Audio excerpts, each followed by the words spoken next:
entrar en la lectura per se, vamos a hacer una breve reseña de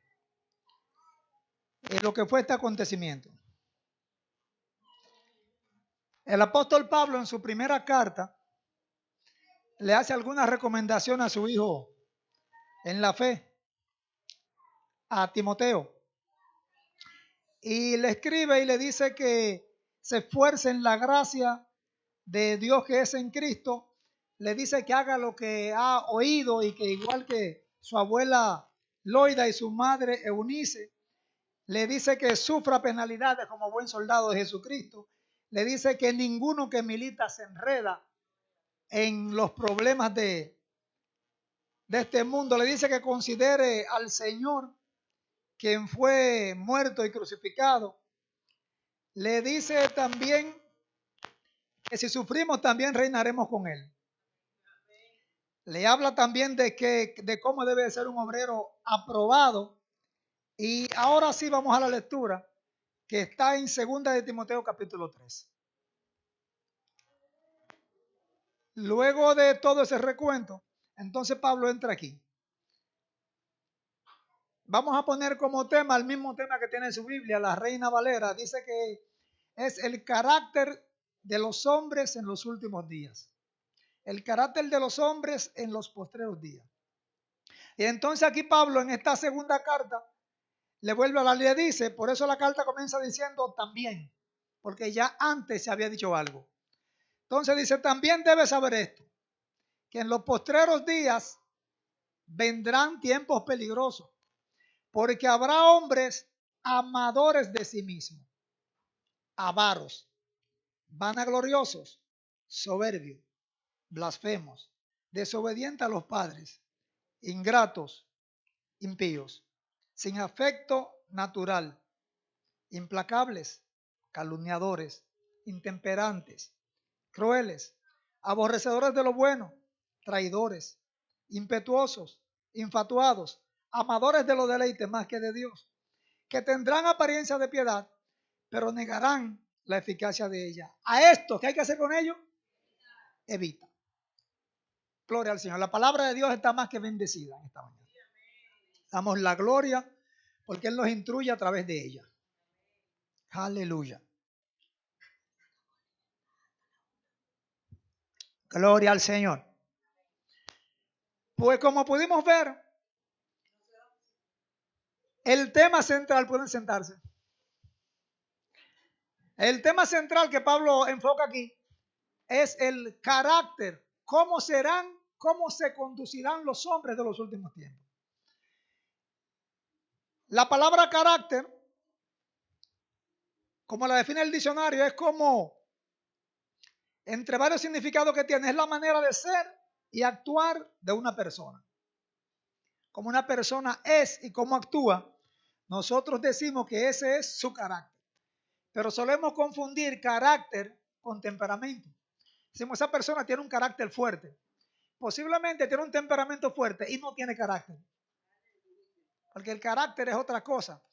El temperamento se define y lo han calificado los psicólogos, la gente que se encarga básicamente de esto, como que es lo innato del ser humano. Como que es lo que el ser humano trae por herencia a través de sus padres. Y es la manera, el temperamento es la manera como la persona reacciona ante las acciones o ante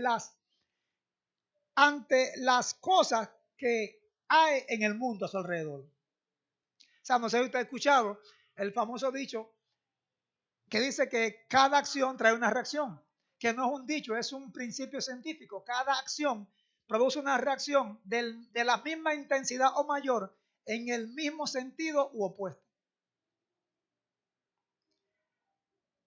Como la persona reacciona ante las acciones del mundo, ese es su temperamento. Ahora, la ciencia dice, la psicología dice que el temperamento es innato y que con él no hay nada que hacer, que la persona es así y que será así. Y de ahí que muchos dicen, no, yo soy así porque mi padre era así, porque mi madre era así, o porque los Ortiz somos así, o porque los Pérez somos así, o porque los Rodríguez, el apellido que usted quiera. Ellos dicen que son así, porque así es, en palabras bíblicas, su linaje. Así es su familia. Pero ¿qué dice la Biblia acerca de esto? Dice que no. Dice que hablando específicamente de Cristo, Isaías dice que su generación fue cortada. O sea, Cristo es una secuencia. De hecho, se llama el postrer Adán. Porque él viene, y la palabra postrer no es porque es el último, sino porque la palabra postrer significa que es algo en secuencia donde termina todo. O sea, postrer y último no es lo mismo. Cuando la Biblia usa la palabra postrer, significa que era algo que venía secuencialmente y que ahí terminó. Y si usted revisa la genealogía de Cristo, dice que fueron 14 desde Abraham hasta Cristo, 14 desde la deportación de Babilonia hasta el regreso y 14 más desde David hacia atrás. O sea, 42 generaciones en secuencia y terminaron con él, porque dice Isaías que su generación fue cortada. Literalmente, no le permitieron tener hijos, o sea, no hubo una secuencia después de él. Pero Isaías sigue diciendo que verá linaje. ¿Y cómo es eso? Que su generación fue cortada, pero verá linaje cuando ponga su vida en expiación por el pecado, verá linaje. Y dice que se gozará y quedará complacida la aflicción de su alma. O sea, nosotros, la iglesia es la nueva familia, el nuevo linaje de Cristo. Que ya, según dice él mismo, usted está desconectado de su linaje natural. Ya usted no tiene que parecerse a los Pérez. Ya usted no tiene que ser igual a los Rodríguez ni a los Zavala. Dele gloria a Dios por eso. Ya usted no tiene que ser igual a los Ortiz, porque ahora su generación fue cortada y cuando usted viene a Cristo, usted es injertado en una nueva familia. Donde también el apóstol Pablo dice cómo es provista, cómo se provee ese antídoto, por decirlo de alguna forma, que contrapone el temperamento. Y si usted se fija, aparece todo eso y Pablo dice que el fruto del Espíritu es, decían ahorita, paz. Y la paz es un antídoto ¿contra qué? Contra la ira, contra el enojo, contra la ansiedad. O sea, usted no tiene que ser ansioso porque su familia entera tomó pastillas, su familia entera sufrió de ansiedad y su familia entera no dormía. Usted no tiene que ser ansioso porque usted ahora en Cristo, usted tiene la paz que sobrepasa todo entendimiento. Amén. Que usted debe la casa, pero a pesar de eso sigue en paz. Usted no se hace loco, usted tiene que buscar cómo pagar la casa, pero sigue en paz. Que usted ahora, a pesar de que lo criticaron, cuando usted antes no soportaba eso, usted salía a ver quién lo criticó, qué fue lo que dije, por qué lo dijo y si tenía razón. Ahora usted escucha eso, sigue en paz. Si tiene que llamar la atención, llama, pero ya usted no se ansía por eso. Porque si el árbol verde hicieron, ¿qué no será el árbol seco? Dijo el apóstol. Entonces, el antídoto para eso es ese, pero el temperamento, 4 tipos de temperamento básico. Dice que hay un temperamento que es colérico, que la gente de repente pues pudiera explotar, que hay otro que es más pasivo, que el flemático, que por más que usted lo haga y le puye, esa persona no brinca. Pero ese temperamento dice que es analítico, calculador, ¿verdad? Que todo lo trae en mente, todo lo lleva en cálculo. Si todos esos temperamentos no son traídos a Cristo, esto lo que hace es que convierte a la persona en una mente perversa. Usted sabía que había hombres, pocos hombres inteligentes en este siglo como uno que fue terrorista, Osama Bin Laden, hombre sumamente inteligente, un hombre con unas capacidades intelectuales formidables, con un IQ alto, pero decidió que lo que iba a hacer era ser un vengativo, que lo que iba a hacer era matar personas.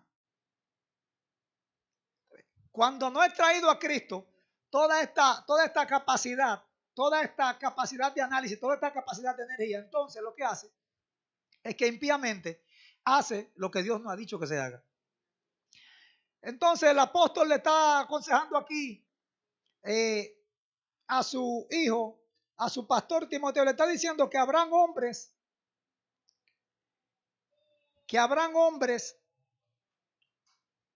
amadores de sí mismos, Un amador de sí mismo, ya la psicología hace tiempo que le tiene su nombre. Un amador de sí mismo es una persona que pone por encima, se pone él por encima de todo lo que le rodea. Y no importa qué esté pasando, qué vaya a pasar, si no va a ser él o ella el beneficiado de esa situación, entonces eso lo veta, lo bloquea y no va. Si hay, por ejemplo, y el que es amador de sí mismo, esto lo manifiesta en todos los ámbitos, lo manifiesta en su lugar de trabajo, lo manifiesta en los estudios, lo manifiesta en la familia. Si él no va a ser el beneficiado, no hay manera de que se sacrifique por alguien más. Porque él primero está buscando en qué se va a beneficiar de eso. Un amador de sí mismo se pone por encima de Dios. Si la obra de Dios se va a perjudicar con algo que esa persona diga o haga, poco le importa. Él quiere brillar y quiere verse bien y quiere verse como el que intentó resolver ese problema, aunque lo empeore. Entonces no pone ni siquiera a Dios por encima. La psicología dice que esa persona es un narcisista. Y el narcisismo también está calificado como una enfermedad patológica. Es una patología que, según los psiquiatras, hay muy poco que hacer con ella. Según ellos. El narcisista solo piensa en sí mismo y nadie más le importa, a tal punto que ustedes recuerdan, uno de los grandes narcisistas de la época romana fue Nerón, que para quedar bien en el imperio ordenó quemar viva toda una ciudad, quemar vivo a los cristianos. Dice que los prendían para alumbrar la ciudad. Oiga, qué acto más perverso. Tipo completamente narcisista que solo pensaba en él. Pero usted sigue mirando a través de la historia y va a encontrar más. Bíblicamente aparecen hombres. De hecho, hubo una persona que la historia registra en la historia griega, que como no lo estaban tomando en cuenta, como nadie lo mencionaba en Grecia, ¿sabe lo que hizo? Que quemó el templo de la diosa Diana, que era de ellos, para que alguien dijera algo de él en la historia. Entonces, ¿qué hicieron? Que los sabios ordenaron que su nombre se borrara de la historia, pero fíjense que aunque lo borraron, lo estamos mencionando hoy. Un narcisista completo hizo algo muy grande, muy malo, contra la fe de su pueblo y contra su religión, para solamente ser mencionado. Ese es el fruto de un narcisista, que busca estar en el centro de todo, aunque no tenga el mérito. Entonces Pablo sigue diciendo que también habrán hombres avaros. La palabra avaro parece sencilla, parece como que es alguien que solamente quiere acaparar, pero no. El avaro no solamente es que guarda, es que él mismo deja de utilizar lo que tiene y deja de disfrutar lo que tiene por el deseo compulsivo de solamente acumular. Acumular, acumular, acumular. El avaro no solamente no es que no da, es que él mismo para él no se da. No se da tiempo, no se da de los propios frutos de su trabajo. No es que solamente que no le da a otro, es que no hace nada con lo que tiene. Al punto que le pasa como al hombre de la historia que registra el Nuevo Testamento. Que dice que el hombre estaba acumulando, hizo otro granero y su alma se ensanchó, hizo otro granero más. Y entonces le dice el Señor, pero ¿y qué vas a hacer con todo eso, necio, si esta noche vienen a pedir tu alma? O sea, acumular es diferente a ahorrar y a guardar. De hecho, los judíos tienen un principio bíblico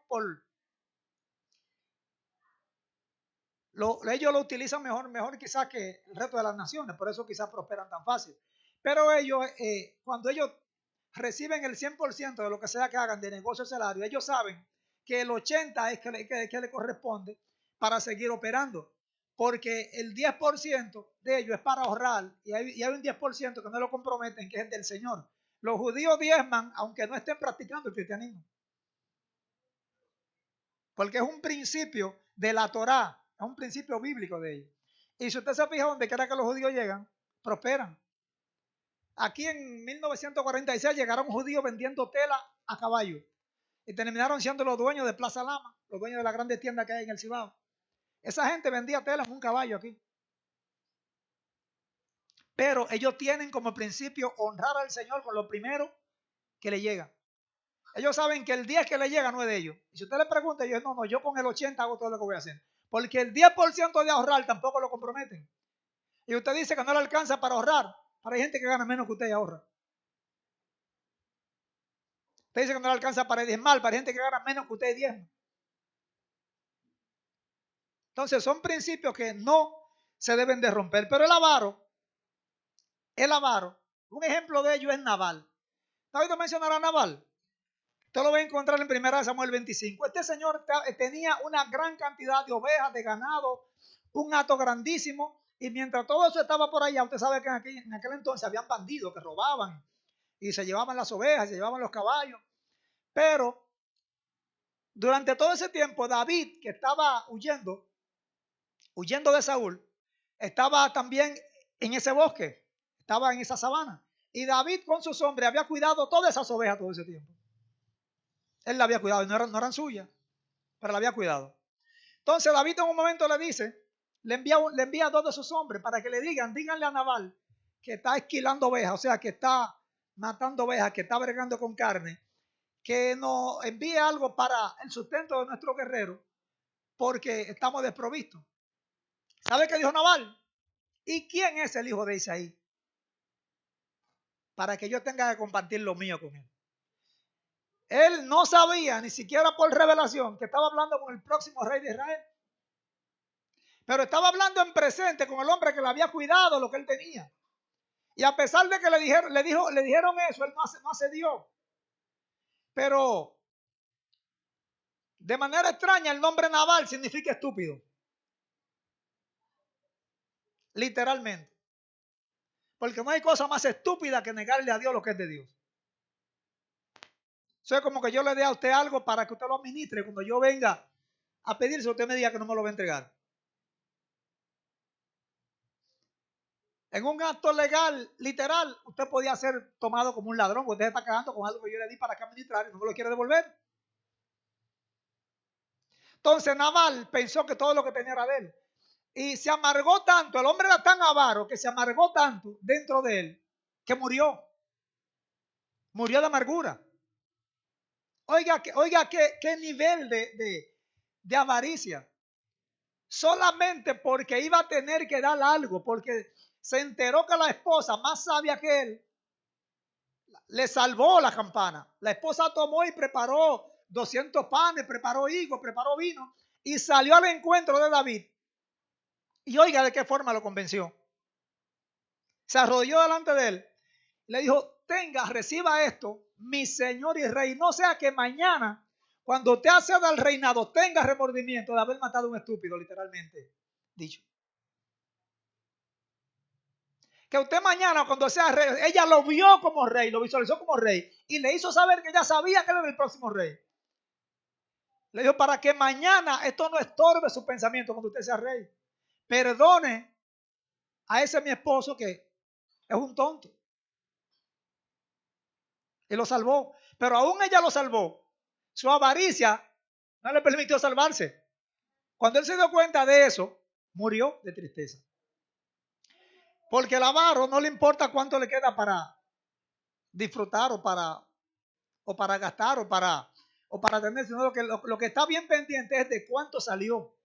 Y no importa si le quedan 1000, si salió uno, eso le preocupa. Eso le preocupa. Aleluya. La siguiente persona que le menciona a Timoteo, al apóstol, es el vanaglorioso. ¿Cuántos han compartido con algún vanaglorioso aquí? El vanaglorioso. Ese es el que no da una funda de comida sin que hayan 5 cámaras y lo vean. Dando la funda de comida.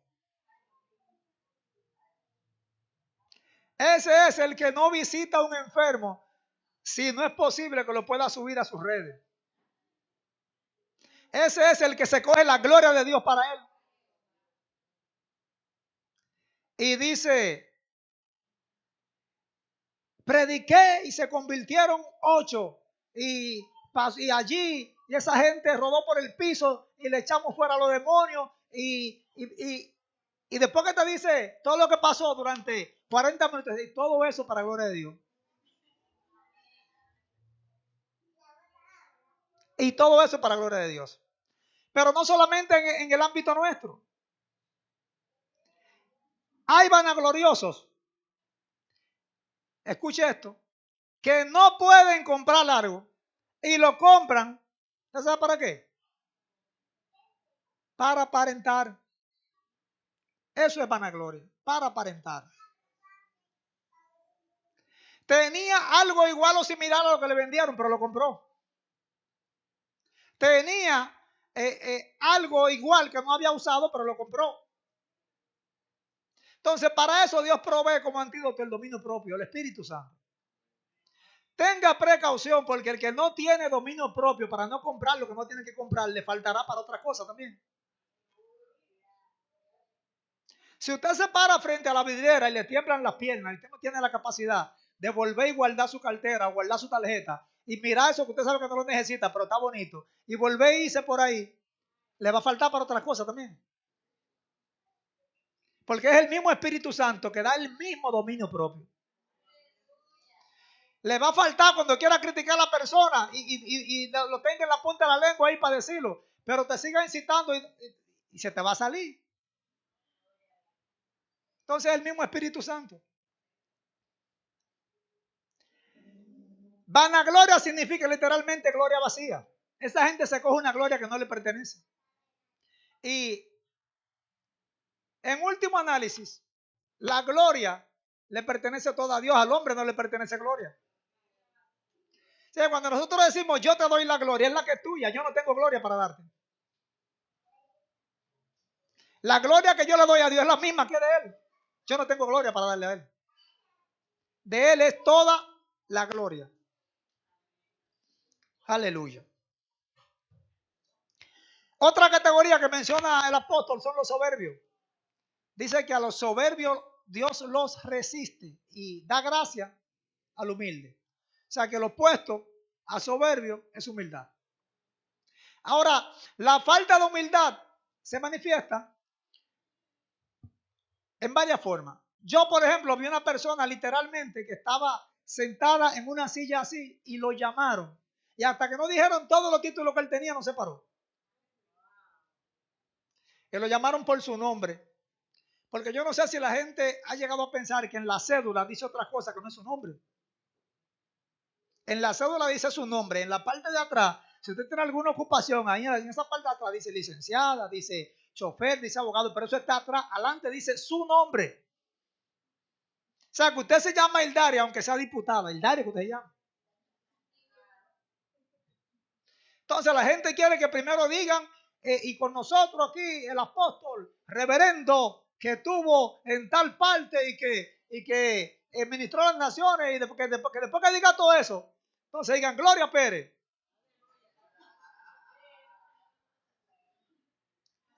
Porque entiende que son cosas que adoran su nombre. Y yo vi a un cantante, director de orquesta que estaba sentado y había hecho una fusión con otra orquesta. Pero en esa fusión el nombre predominante era el de la otra. Y cuando lo llamaron, dijeron el nombre de la primera y no dijeron el nombre de él y se quedó ahí sentado. No se paró. Porque su nombre no sonaba. Aunque lo estaban contratando por su buen trabajo y por su buena vocalización, él quería sonar. Pero pasa con nosotros a veces que la cosa que tenemos que hacer es en silencio. Los grandes trabajos de la iglesia son trabajos silentes. Usted sabe, mientras predicamos aquí, cuánta gente está muriendo en África, cuánta gente está muriendo en Somalia. Y eso no se menciona. Los grandes trabajos de la iglesia son trabajos silentes, son trabajos que nadie ve, son trabajos que muy poca gente quiere hacer. Usted ve que cuando los profetas ofrecen, ministran visa para Estados Unidos, todos levantan la mano, cuando dice el paitito, el mundo la baja. Los trabajos grandes de la iglesia son trabajos que nadie sabe. De hecho, en la antigüedad, el trabajo era tan silente que era en catacumba, era en casa. Los templos no eran vistosos, no eran visibles, era algo oculto. Y el evangelio seguía creciendo y Dios seguía añadiendo los que habían de ser salvos. Pero ahora, tenemos que ofrecerle el lujo a la gente para que venga a la iglesia. Si el templo no se ve bien, esa gente no está en prosperidad, esa gente no está ahí, como que no está la presencia. Ofrecemos lujo a la gente y poco a poco vamos dejando de lado la esencia. La esencia. Cuando Pablo está hablando aquí a Timoteo, él está hablando de cosas tangibles que son del Espíritu y que son personas con las que él se va a encontrar. Después que le dice todo aquello, que lo forma y le habla de su abuela y de la fe, le dice, mira, te vas a encontrar con estos hombres en este tiempo, así que tienes que saber cómo lidiar con ellos. Entienda que Timoteo era un pastor joven. Era un pastor que de hecho era hijo de una judía y de un griego. Timoteo era un mestizo para esos tiempos. Por lo cual Pablo le recomienda y le dice, bueno, yo te agrego a mi comitiva apostólica, pero te recomiendo que te circuncide. Oiga, el apóstol Pablo recomendando la circuncisión. ¿Usted sabe por qué la recomendó? Él iba a ser el pastor, iba a ministrar, iba a estar tanto con gentiles como con judíos.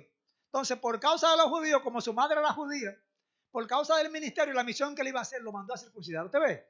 Pablo no puso por encima lo externo que lo interno. Pablo no puso por encima lo que él había dicho antes de la circuncisión con relación a la misión que iba a tener el pastor Timoteo. O sea, te conviene, a la obra le conviene, a la obra le conviene, a la iglesia le conviene que te circuncide. ¿Cuántas veces hay cosas que usted sabe que? Usted sabe que a usted personal no le conviene, pero a la iglesia le conviene. A veces hay que ponerse de lado. Usted tiene que hacerse un lado y mirar a ver qué es lo que le conviene a la iglesia. Posiblemente en algunos tiempos lo que le conviene a usted no es lo que le conviene a la iglesia. Cuando las cosas son así, quítese el medio, deje que Dios fluya. Si usted no va a aportar en ese sentido, quítese, deje que Dios fluya. No siempre mire, yo di mucha vuelta para predicar este mensaje. Pero me salía hace más de 40 días. Y mi esposa es testigo que varias veces le hacía comentarios, le preguntaba algunas cosas. Porque el mensaje es para gente que va a ministrar gente y que sabe con qué se va a encontrar y que no puede afligirse, porque dice que así es que son, así es que serán. O sea, en vez de afligirse, mire usted que una de estas características no esté fluyendo, no se esté manifestando en usted mismo. Porque dice que nosotros somos, ¿verdad? Somos del mundo. Ya anteriormente la pastora había predicado todo en cuanto al cosmos, de cómo era todo, pero aquí está hablando específicamente de los hombres, la gente. ¿Cómo son los hombres que estamos bregando en estos tiempos ahora? Y yo sé que usted lo ha visto. Dice que hay algunos que son, y esto el link como que no lo quería proyectar cuando le llegó, desobediente a los padres. Me preguntó, ¿ya sé qué dice? Digo, sí, el link, desobediente a los padres.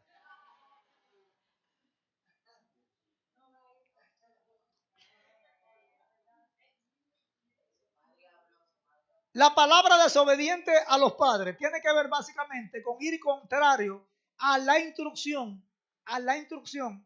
del padre o de la madre que viene guiada básicamente por instrucción de Dios. Porque si el hijo es cristiano y el padre no, y lo está guiando a una instrucción que no es de Dios, pues obviamente no la va a seguir. Pero estamos hablando de padres y de hijos. Un ejemplo clásico de esto son los jóvenes. Los jóvenes Nadab y Abiú. ¿Ustedes han oído hablar de ellos? Estos jóvenes tenían un padre que ministraba el altar, que estaba ahí siempre porque era sumo sacerdote, tenía que estar ahí cada sábado, tenía que estar permanentemente, tenía que vivir en el templo. Pero ellos decidieron que el fuego que Jehová había bajado, con el cual Jehová había encendido el sacrificio, y que a partir de ahí se tomaba de ese para encender todas las lámparas, ellos decidieron que ese no era bueno ya, que había que prender un fósforo o algo por ahí raro. Y se fueron, hicieron otro fuego. Entonces se llama fuego extraño porque no es el que Dios encendió. ¿Te entiende eso? Hay gente por ahí queriendo encender su pequeño fueguito a ver quién se mete. O sea, en vez de ellos meterse en el fuego que Dios encendió, ellos están queriendo encender otro, a ver quién se mete en el de ellos. Pero Jesús dijo, si el fuego está encendido, ¿quién lo apagará? Entonces se trata de yo colaborar con Dios, no que Él colabore conmigo. Entonces, a veces queremos hacer cosas para que Dios venga y colabore, pero no. Mejor colabore usted con lo que Dios ya está haciendo, que Él sabe lo que está haciendo. Cuando se le aparece el general, el ángel al general Josué en batalla, y Josué desesperado ya, loco por escalar los muros, Josué le saca su espada y le pregunta, dice, ¿tú eres de los míos o de nuestros enemigos? ¿Sabe cuál fue la respuesta? De ninguno de ellos. ¿Sabe por qué? Porque yo no soy de los tuyos, tú eres de los míos, el jefe aquí soy yo. Le digo, no, sino que como príncipe del ejército de Jehová he venido. No es que yo soy de lo tuyo, tú eres que eres de lo mío, el jefe aquí soy yo. Entonces Josué, como buen general, pensó que se había encontrado con un soldado que él podía someterlo, pero este no. Este vino a someterlo a él. Vino a socorrerlo, vino a ayudarle, pero vino como príncipe. Y a veces nosotros pensamos que lo que estamos haciendo es tan bueno que no hay que preguntarle a Dios, que Dios lo que tiene que venir a ayudarme. Y de hecho hay canciones y hay oraciones que lo llevamos. Ven, ven, ven, ven, ven, ven, Señor, ven. Manifiéstate aquí, aquí, a esto, aquí, ahora, ahora, ahora, ahora. Porque estamos tan seguros que eso es bueno, que Dios tiene que venir y hacer como decimos. Sin embargo, la pregunta correcta es, Señor, guíame, la oración correcta, guíame a yo entrar en lo que tú estás haciendo. O sea, la iglesia como cuerpo está haciendo cosas en este tiempo, ¿verdad? Guiado por la cabeza que es Cristo, pero hay gente que quiere ir en sentido completamente, diametralmente opuesto a eso. Cristo está hablando, Cristo está creciendo, pero hay gente que quiere volver a ponerse un trapo en la cabeza y hacer judío como hace 700 años. Hacer judío de la religión judía, porque de sangre no lo va a hacer. Entonces Cristo está dirigiendo su pueblo, está dirigiendo su cuerpo hacia una dirección y hay gente que viene en sentido contrario, que no quiere entender que Él está tomando nuevamente el control completo de su iglesia. Y todo árbol que no dé fruto será cortado. Aleluya. Entonces los desobedientes a los padres no son solamente el que dice no voy. ¿Usted ha escuchado la historia famosa de los dos jóvenes? Que el padre le dijo, hijo, vete al campo. Él dijo, no voy a ningún lado, yo no voy para parte. Hijo, y tú vete a lo que sí, padre, yo voy. El que dijo que iba, nunca fue. El que se regó más tarde se arrepintió y fue. ¿Cuál de los dos lo hizo bien? O sea, esto no es cuestión de aguaje. Si lo hizo mal, mejor arrepiéntase y vaya.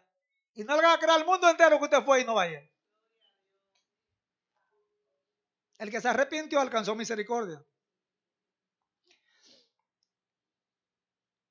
Hay una categoría aquí que es válida mencionar, que bregamos con ella a diario, pero estamos casi ya inmunes a eso.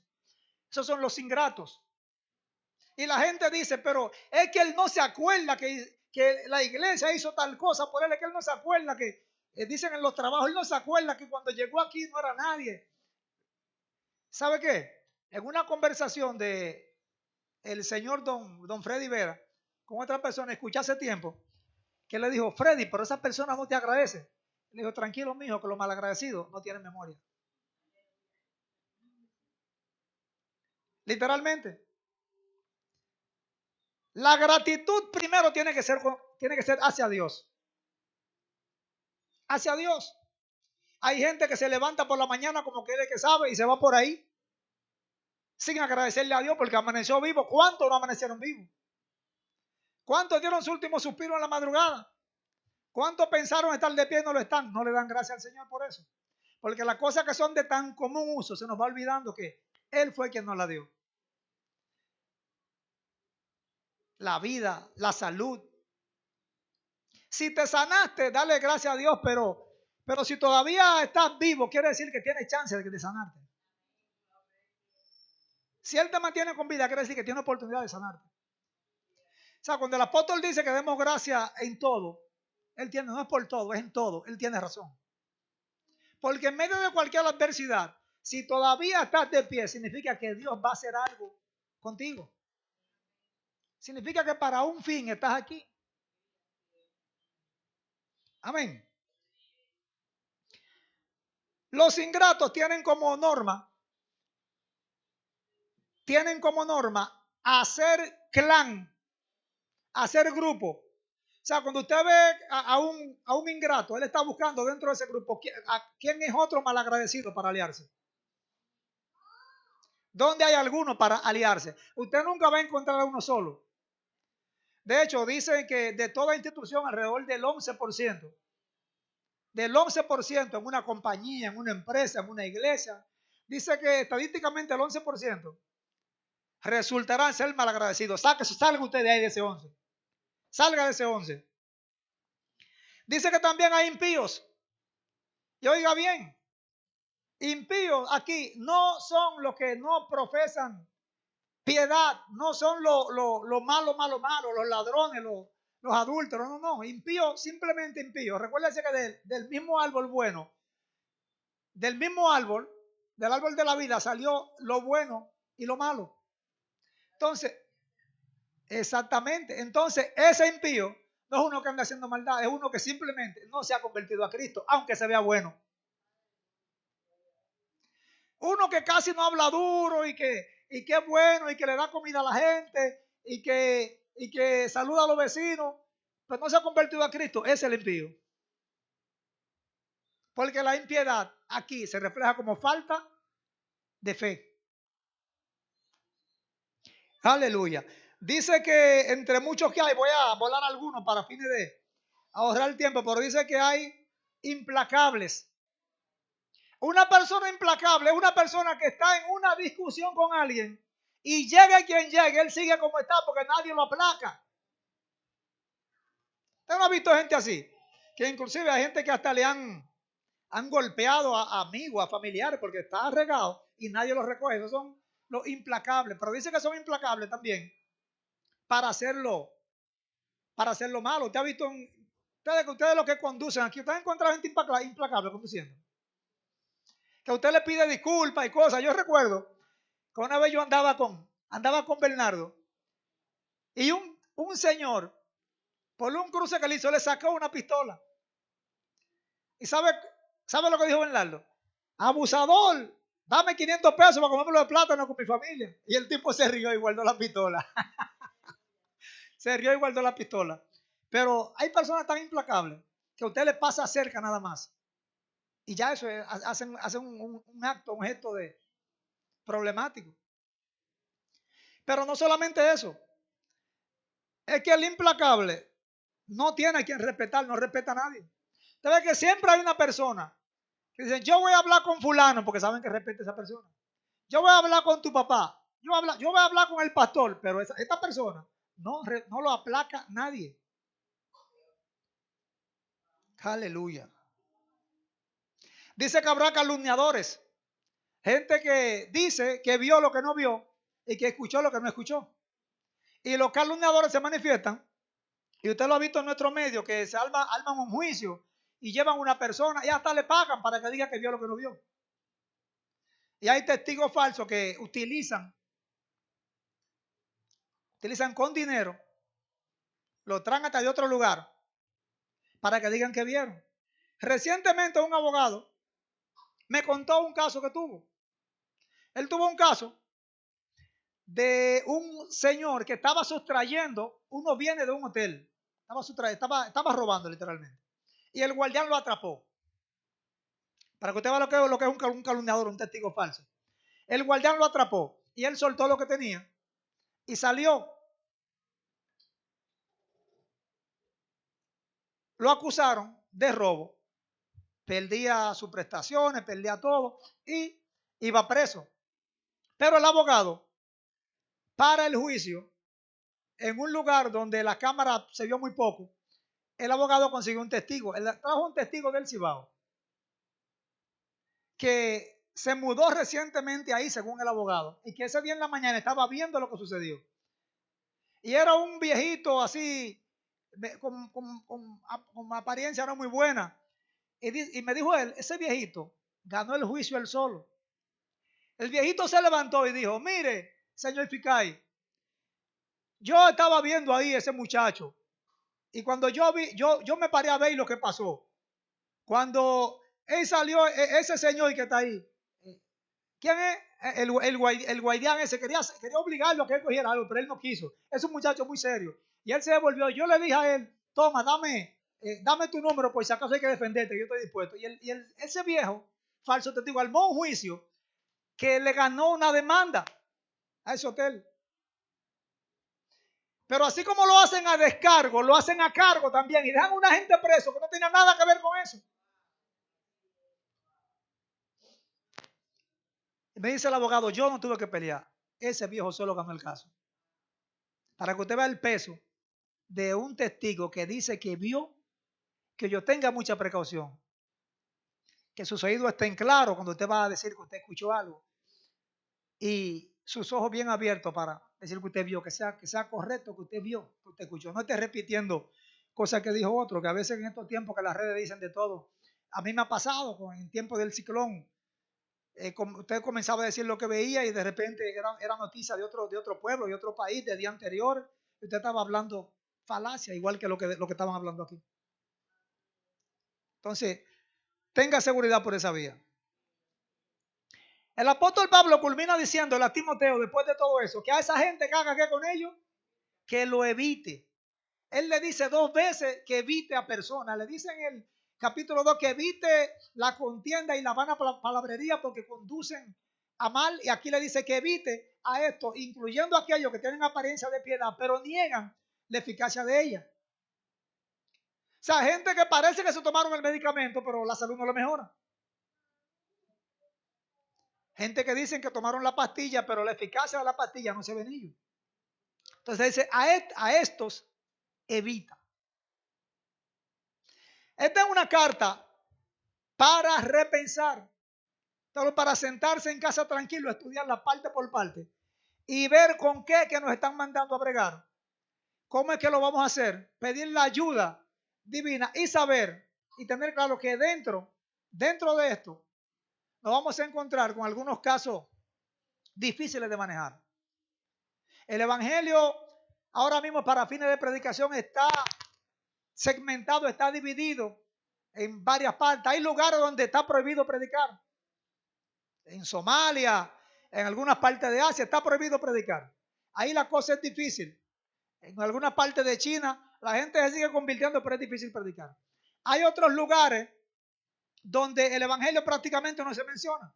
En algunas partes de Europa, Holanda, Países Bajos y esos lugares, prácticamente el evangelio no se menciona. Tímidamente está creciendo ahora en estos tiempos. Pero en los países de Latinoamérica como el nuestro, el evangelio se predica abiertamente. De hecho, nuestro país tiene libertad de culto. Pero este es el lugar más peligroso de predicar, aunque usted no lo crea. ¿Usted sabe por qué? Porque aquí todo el mundo le dice que sí con la cabeza y que no con el corazón. Usted predica en un vehículo y nadie se molesta. Usted predica en la calle y nadie se molesta, nadie lo coge preso. Pero hay una apatía a lo de Cristo que a veces se manifiesta hasta en lo mismo que estamos dentro. Entonces, se está cualquierizando y se está valorando poco el mensaje central, el mensaje de Cristo. Y como decía en una participación anterior, la gente nunca ha tenido problema con Cristo. El problema es con nosotros. De hecho, un pagano de la India le dijo una vez a un cristiano, dijo, si no fuera por muchos de ustedes, yo también fuera cristiano. O sea que su problema no era con Cristo. Tenemos que ver qué es lo que estamos llevando de Cristo. Vamos a centrarnos en Cristo. Vamos a olvidarnos de religión. Vamos a olvidarnos de dogma, de cultura. Vamos a llevar a Cristo. Vamos a predicar a Cristo. Vamos a ayudar desde el punto de vista que la gente necesita a Cristo. Que no es que yo necesito predicarte para cumplir con la cuota. No es que yo necesito predicarte y que se bautice para que, como hacen los concilios, para tener tanto bautizado en el mes o en el año. No, es que tú tienes necesidad de Cristo. La necesidad de Cristo de la gente se manifiesta en su conducta, se manifiesta en su pensamiento y se manifiesta en su desempeño en la sociedad. Ahí se manifiesta. Cuando usted ve gente que no le importa pasarle por encima al otro. Yo vi una categoría ahí que pensé en mencionarla, pero hay una categoría que dice que habrán gente que serán crueles. Y usted ha visto crueldad más grande que hacer que una persona se opere 3 veces la misma pierna para robarse el dinero. Eso hicieron en Senasa. Vendieron materiales malos, lo pagaron caro para una persona que se iba a insertar eso en su pierna. Como el producto es malo, hay que volvérselo a sacar para ponérselo de nuevo. Entonces la operación se cobra 2 veces, el material se cobra 2 veces, uno se hace rico y el otro pierde la pierna. ¿Te has visto crueldad más grande que eso? Crueles. Entonces son cosas que usted ve y usted dice, esa persona pensará naturalmente uno lo que necesita es tal persona, no necesita a Cristo. Esa persona que hace eso necesita a Cristo. Dios nos libre de que en medio de esa red haya algún cristiano. Porque para hacer eso tiene que ser una red completa. Pero lamentablemente, como decía Laje en estos días, tengo que darle el crédito, la política ha neutralizado a muchos cristianos. ¿En qué sentido? En que se pierde la libertad para hablar, para opinar, se pierde la objetividad cuando la persona de quien tú vas a hablar es tu propio suplidor. Cuando ya no es Jehová que te suple, sino un político. Entonces la objetividad se pierde. Yo conozco el caso de una persona que duró 20 años en un mismo puesto, sin hacer nada. 20 años siendo síndico, con la ciudad rabalizada. Pero todos los años los cristianos votaban por él. Todos los años votaban por él, cada 4 años. El tipo tenía 20 años ahí. Usted se da cuenta que nuestra manera de elegir no es coherente con nuestra fe. Tenemos que dejarnos de eso ya, de que yo voy a elegir a fulano porque mi primo está ahí, va a conseguir un... No, déjese de eso ya. Está bueno. Está bueno. Tiene que venir un cambio radical que se vea que los cristianos lo hicieron. Cuestionable, Colombia, un país con más del 65% de cristianos. Eligen a un comunista. Eligen a un loco bipolar, guerrillero y sinvergüenza. Con el 65% de creyentes votantes. ¿Cómo es posible? De acá no voy a hablar porque nosotros por lo menos no lo sabíamos. Si lo hubiéramos sabido, como dice el comercial. Pero bueno, tendremos más oportunidades. Para mí, yo personalmente puedo pensar, y es una opinión personal, usted no tiene que pensar lo que yo pienso, porque para fines de eso cada quien. Pero para mí, que no queda ningún candidato de los que ha pasado por ahí que sirva para algo.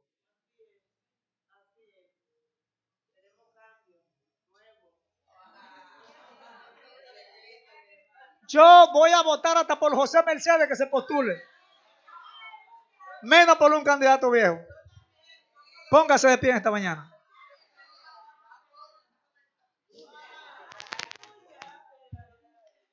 Gloria al Señor.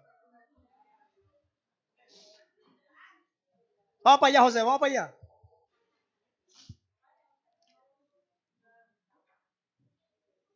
Sepa que la intención original de esta palabra es primero que usted se busque dentro de eso y que después sepa y tenga el ánimo y el valor para saber que el apóstol ya dijo con qué era que vamos a bregar, cómo sería la cosa, y que en medio de eso somos enviados como ovejas entre lobos. Gloria al Señor. Padre, te damos gracias en esta mañana.